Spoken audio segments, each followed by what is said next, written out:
पश्चिम बंगाल की राजनीति में तृणमूल कांग्रेस के अंदरूनी विवाद ने अब कानूनी मोड़ ले लिया है।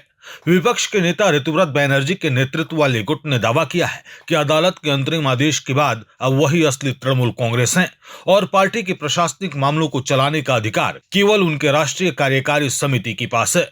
वहीं ममता बनर्जी गुट ने इस दावे को पूरी तरह खारिज करते हुए कहा है कि यह केवल भ्रम फैलाने की कोशिश है और कानूनी कार्रवाई की जाएगी।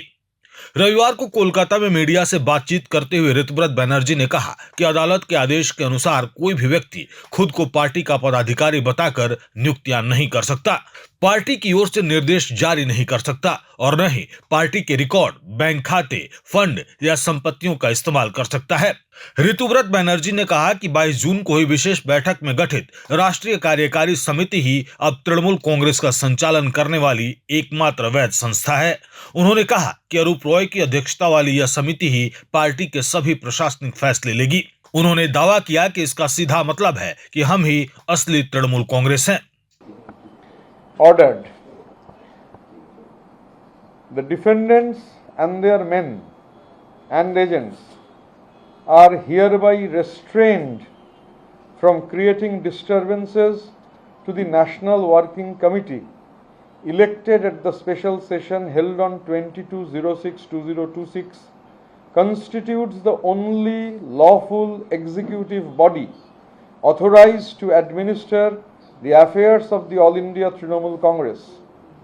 Along with the defendants, their agents, servants, associates or any person claiming through them from representing themselves as office bearers of the party are also restrained from interfering with the administration of the party, issuing directions or appointments in the name of the party, dealing with the party's records, funds, bank accounts or properties, and communicating with constitutional or statutory authorities on behalf of the party.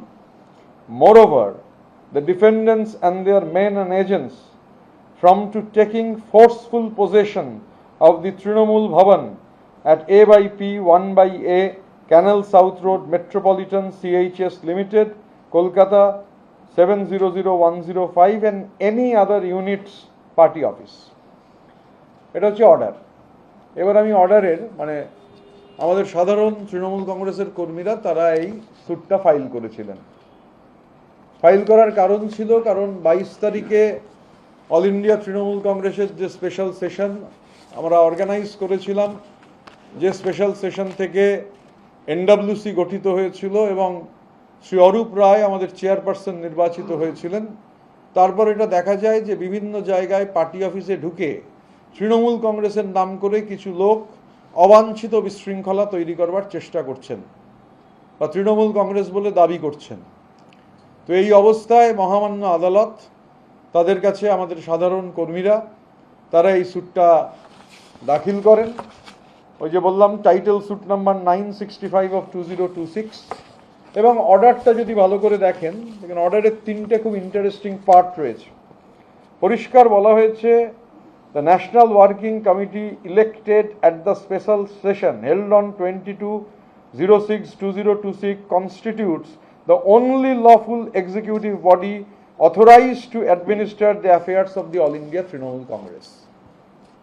পরিষ্কারভাবে এই রায় বলেছে যে Novotel হোটেলে 22 তারিখ June মাসের যে national working committee তৈরি হয়েছিল সেটাই একমাত্র অনলি লফুল এক্সিকিউটিভ বডি, আইনগতভাবে স্বীকৃত একমাত্র body to authorise and administrate the affairs of the Trinamool Congress. কেউ যদি এখন ক্লেম করেন যে তৃণমূল কংগ্রেস, আমি সব আসল নকল এসব বিতর্কের মধ্যে না গিয়ে আদালতের যা পর্যবেক্ষণ, আদালতের যা রায়, অনেকে তো খুব আদালত করে মাঝে মাঝে লাফালাফি করেন, সহজ ইংরাজি পড়তে অসুবিধা হওয়ার কথা নয়, তো পড়ে নিতে বলবো, আমি আপনাদের দিয়েও দেবো সফট কপিটা। তো সেখানে পরিষ্কার বলে দেওয়া রয়েছে অন্য কেউ অরূপ রায়ের নেতৃত্বাধীন যে অল ইন্ডিয়া তৃণমূল কংগ্রেস, অরূপ রায় যার চেয়ারম্যান, এছাড়া অন্য কেউ যদি তৃণমূল কংগ্রেস বলে দাবি করেন সেটা অবৈধ, ইল্লিগাল। এই তৃণমূল কংগ্রেসই হচ্ছে একমাত্র, তাদের কাছেই অধিকার রয়েছে অনলি লফুল এক্সিকিউটিভ বডি। আমি আবার শব্দটা অর্ডার থেকে পড়ছি।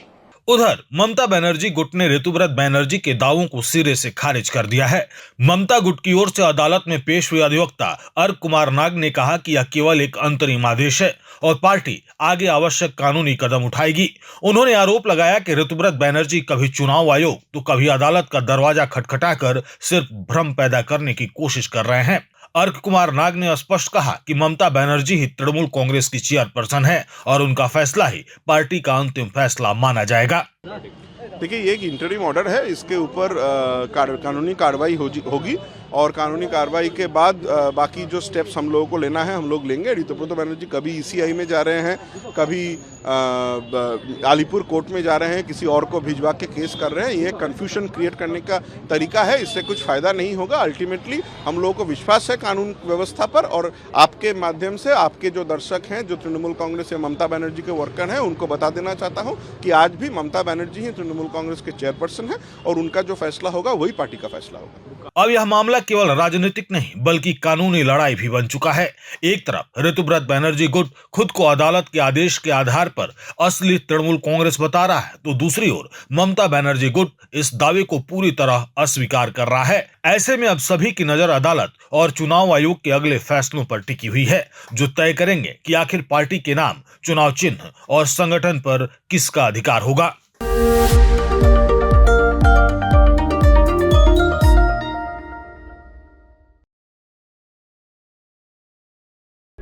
प्रभातखबर.com, विश्वास वही, रफ्तार नहीं।